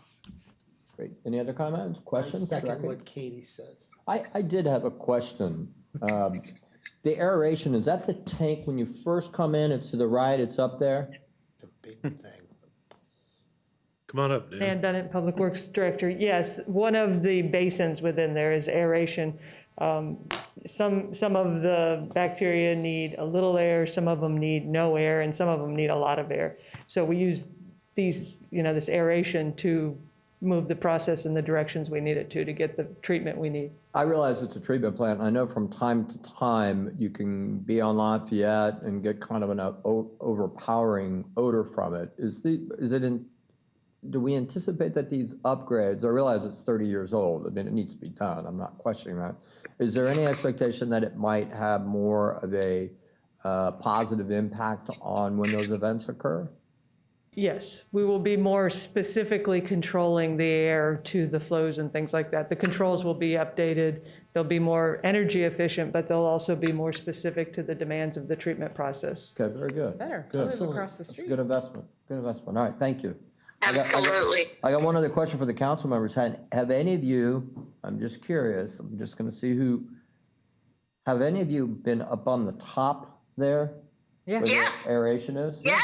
The aeration and the centrifuge. You have not been I there. haven't been there. Councilmember Knapp. I gotta go. That I gotta is do an the overall. Oh, assignment. Nap, you gotta go. Baby Nap, you Just gotta don't go jump get in. educated. I gotta go geek out because it's all systems. My No, engineering. I just found it was it was memorable during Oh, yeah, my it was. orientation. It was my favorite part of the orientation. Wow. Very cool. That's awkward. Yeah. Okay, since you're I ready to know, vote. it is awkward. All in It is favor awkward. signify by saying aye. Aye. All opposed, motion passes. Item 15. Thank you, Mayor. Item 15. You know you love me, Mayor. Item 15 is request council permission to authorize the city manager to advertise 2020-013 RFP, the BMX track retaining wall replacement design build project. A little background, in 2015, the city's existing BMX track was reconstructed using a combination of earthen embankments and the mechanically stabilized earth retaining walls, also known as MSEW. As early as September 2015, the city noted that the retaining walls were beginning to exhibit distress, which prompted several evaluations by consulting firms and the designer of the wall system. To ensure consistency and efficiency in the design of the construction process, it was determined that the best course of action was to issue a design-build contract, which this is the start of that process. We're funding available in 1920 capital budget in the 302 fund, and this will establish the schedule for the bid process, which I've discussed with you individually. Staff recommends approval. All right, the chair will entertain a motion to approve. So moved. So moved, Scanlon, seconded by Knapp. Discussion. Let's find out what this Let's is going find to cost. out. Yep, let's find out. All right, I'm glad we're in that position. Get busy. All right, Sexton, you're ready to vote. All in favor signify by saying aye. Aye. All opposed, motion passes. All right. Anything else, sir? Thank you, that's it. City clerk? Oh, I don't have anything. All right, we have a couple of items under city council. Item number 16, approve moving Tuesday, September 1st, 2020 city council meeting to Thursday, September 3rd, 2020. As some of you may know, we run into a budget hearing statutory issue where we have to allow a certain amount of time to pass. And it's staff's recommendation to move the September 1st meeting to September 3rd so that we can comply with those guidelines. Any comments about it? I don't have a problem with All it. right, so What if I said no? I'm kidding, I'm kidding, I'm kidding. it would not surprise me. All right, the chair will entertain a motion to approve Here, I the make a recommendation. motion. I have a motion from Councilmember Saraki and seconded by Councilmember Knapp. Any other discussion? Sensing you're ready to vote, all in favor signify by saying aye. Aye. Aye. All opposed, motion passes. Next item on the agenda is to approve the tentative agenda for August 4th, 2020. Does anybody first have anything they wish to pull from the tentative agenda? Okay, does there anybody have anything they'd like to add to the tentative agenda? Okay, I do. I'd like to entertain a motion to approve the tentative agenda with the addition of item adopt resolution 2020-XX ratifying executive orders 2020 through 2035 through 2020 through XX, XX being a place filler until we know what numbers we have. Okay,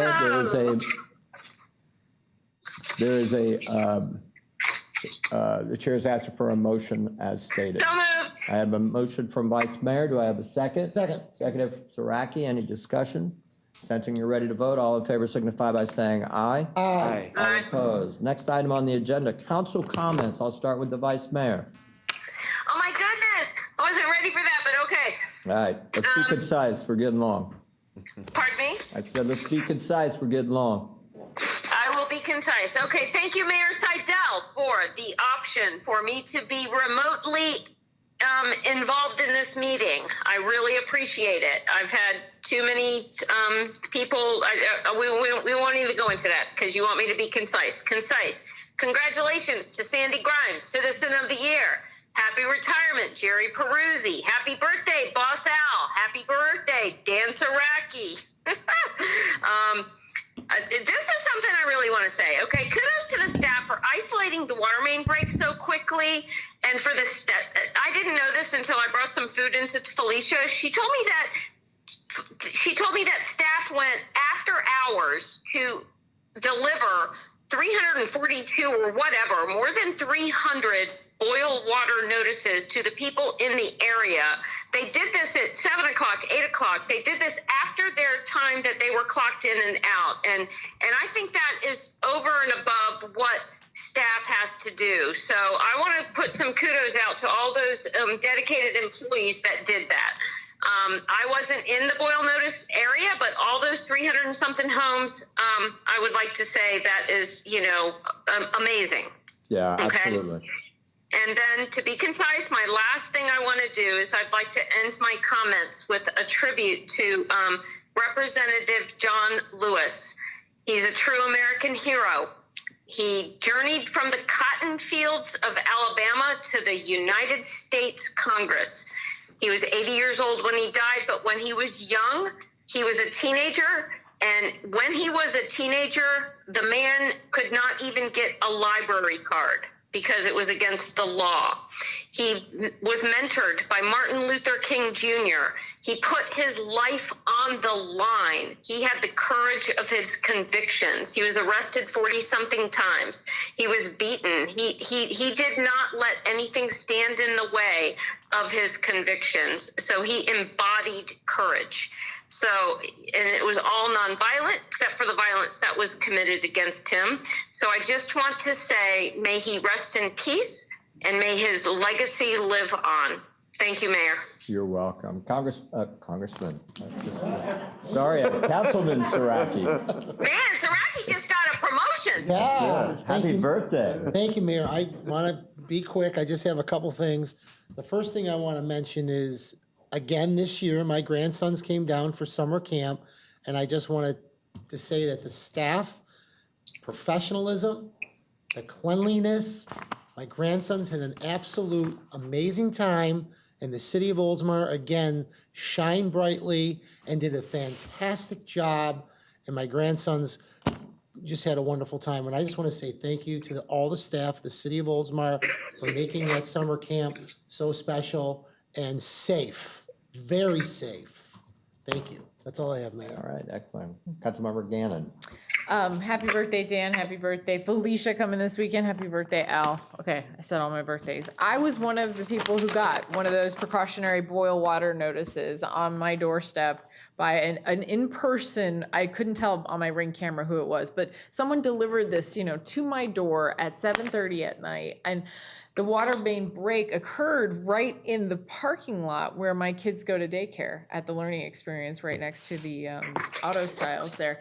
And because of the response from this city, from these staff members, those same guys that stood up here and took that council manager award for doing the same thing less than a year ago, we're back out there again with the shovels, back in a hole next to Tampa Road. It's astounding. The daycare was open again this morning at 6 a.m.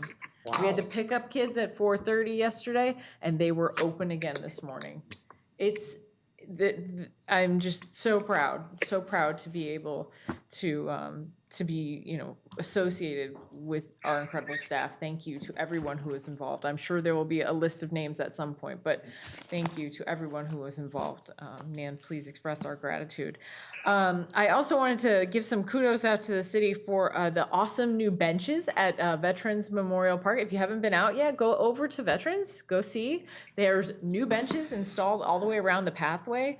It's gorgeous. It will look fantastic for when we install what is also being created, which is the new conflict memorial. There's an area that's being cleared, and I know it's on the upcoming Veterans Advisory Board agenda to talk about that memorial again. So I'm really excited for that. One more thing I wanted to mention, the City of Largo is looking into a virtual school location for kids. Nothing's final, it's just something they're talking about. And the reason it's necessary, people think, okay, well, why do I need, the city to be involved in this? Well, parents still work. And so if you're a parent with a middle school child or, grade school child who cannot be home alone and trusted to do their virtual schooling, because let's face it, they need somewhere safe, somewhere that's safe from coronavirus infection, and somewhere that's safe for them to be physically, somewhere where they can be with a responsible adult who will make sure that they actually do their virtual schooling. So they're looking at this idea of maybe opening some city space and charging a small fee, of course, for the use of the space and for the supervision. And I mentioned it to our city manager and our assistant city manager, and they said they, might look into it to see if it's something that we could do. But I'm just excited about our fellow cities looking into solutions to help our citizens, because as a parent of young kids, you don't know what to do. And patience only goes for so long before your employer, your boss says, no, I need you at work. And then what do you do with your kids? So it's a tough spot to be in. So I appreciate everything that the city has done, especially with, as Dan mentioned, the summer camps over the summer and maintaining some of the CDC guidelines so that we can still have that for our kids and for our parents who desperately need the break, believe me. Anyway, that was all I had. Thank you so much. I look forward to seeing everyone at the workshop on Tuesday. Councilmember Knapp. Thank you, Mayor. I just have a couple things. Again, just echoing sentiments everyone else has said about the water main issue. Drove in the area yesterday trying to just see where it happened, and it just seemed like it was a swarm of bees out there, like so many people on top of it, fixing it and getting it done in such a rapid manner. It only seemed like an hour from the time I got an email through work saying that the water was affected until it was restored. So it was just very impressive on the response time. I wanted to say thank you to the chamber for distributing masks. I mean, just any means that people can get additional PPE for themselves, I think is just a bonus. And I don't know if there's still some available or not, but please go out and get some if you need it. And then finally, I just wanted to mention, because we've been gone for quite a while from council meetings, we took a road trip for the 4th of July for my wife's birthday, and we finally got a chance to introduce Leona to her aunties on her mom's side. So special moment. That's awesome. So it's finally, spreading out a little bit for introductions, but still hasn't met most of the family. Hey. Well, that's all I have, Mayor. Thank you. All right, excellent. All right, I do have a few items to talk about. One, let me just say this again as it related to the water bill issue. Our staff is working hard on resolving this issue where it can be resolved. Your phone, Linda. Where it can be resolved, and rest assured that wherever there's an opportunity for them to find a way to assist our citizens, are going to do it. I'll take a little exception when someone says they wish they could leave us. I wish you could too. And so that's just the way I feel about it. I guarantee our staff is working hard on this. This is an extremely difficult situation that we've gone through as a city. And I give the staff very high marks for the way they've gone through all these difficult times. So that's how I feel about it. But promise you, whatever can be made right will be. And I have no doubt about that. Public Works, once again, good job, especially when this event wasn't occurred by the city. It was unfortunate that, I guess, did it turn out to be FDOT? Was it their subcontractor or contractor? It was FDOT's responsibility, but it was a telecom subcontractor. Okay, well, in any event, we know things happen from time to time. And so I guess Councilmember Norris got disconnected earlier. All right. Budget looks great. I'm looking forward to dig in. I just started digging into it since we just got it the other day, but certainly graphically, it looks beautiful. It looks probably one of the more colorful ones that we've seen, with a lot of good imagery, and I know it'll be excellent. To Katie's point, of course, we have the workshop coming up on Tuesday. Once again, council members, make sure you dig into the budget, and so you're prepared, have your questions ready. I know everybody will.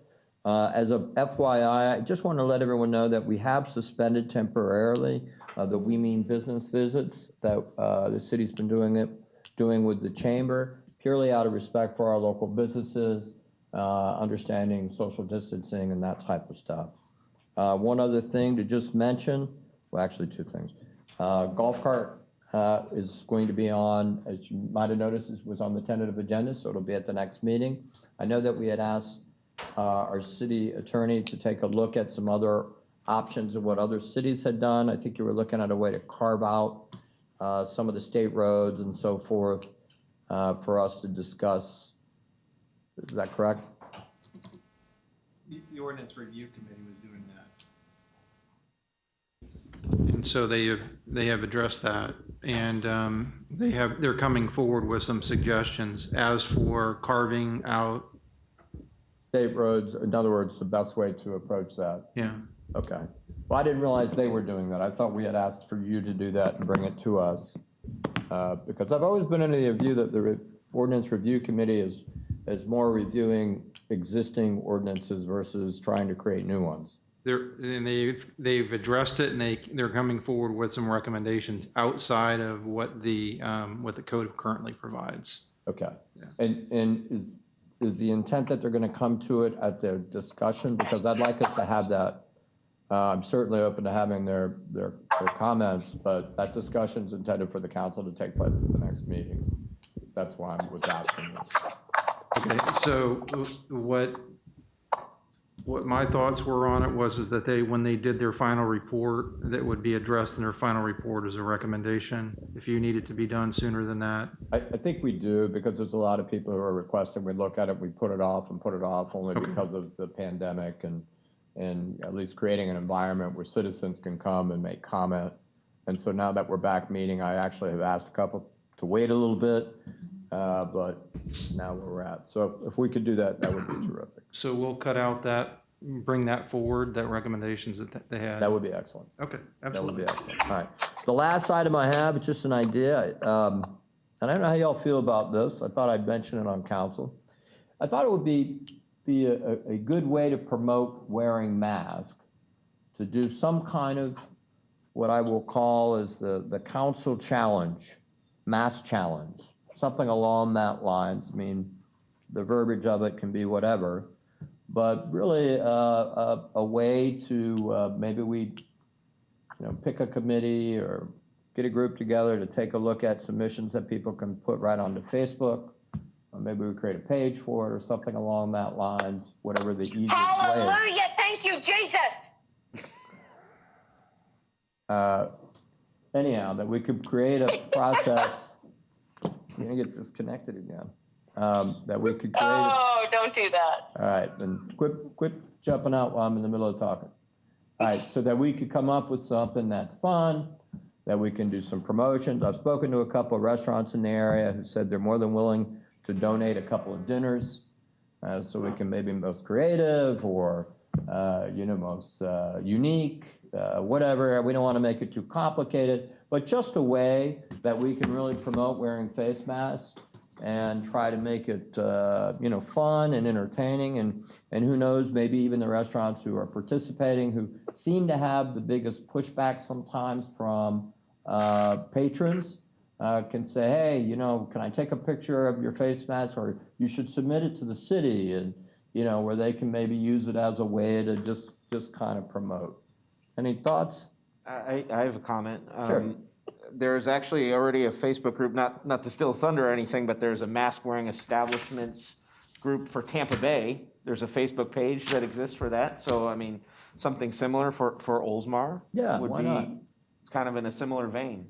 I'm just Got a lot thinking of it. action. Yeah, well, good. So it has gotten some traction. Yeah, All there's right. 2,200 members on the Wow. Facebook page. Oh, cool. All right. Yes, I would like to comment, if Sure, it's Vice- okay. sure, Vice Mayor. I'm sorry to steal your thunder there, but yes, hallelujah, thank you, Jesus. I wear double masks. I would like to be on that committee, and yes, Andrew is right. There is already something going on, and I know that people have their beliefs on one way or the other. But to promote it, I think it would be awesome. I commend you for even bringing it up. I'm so glad that I got Felicia's phone back so I could hear this. And please put me on that committee. All right. All right. Anybody else? Nope, no comment. Gannon? I think it's a fantastic idea, and anything that can be done to encourage kids to wear it would be Oh, great. that's a great idea. It's tough. What did she say? I She didn't hear. said anything that we can do to further encourage kids to wear their masks. Yes. Trying to normalize it, especially for young kids, is going to be really important as we go back to school. So for the kids that are going to brick and mortar schools, wearing masks or gaiters, a lot of schools are recommending gaiters so that the children don't take off the mask and place it down somewhere only to be touched by someone else or discarded or what have you. So masks and gaiters Absolutely. to kind of normalize that for kids of all ages. It's important, but for little kids especially, maybe something fun. Good. All Maybe right. we Well, can then, design or I'll dig decorate. into it a little bit more with Al and Felicia and see what they think it might be an appropriate way to implement that, maybe involve a few citizens. All right. That's all I got. At this time, the chair will entertain a motion to adjourn. Move. I have a motion. Do I have a second? Second. Doesn't require any discussion or a vote. We're adjourned.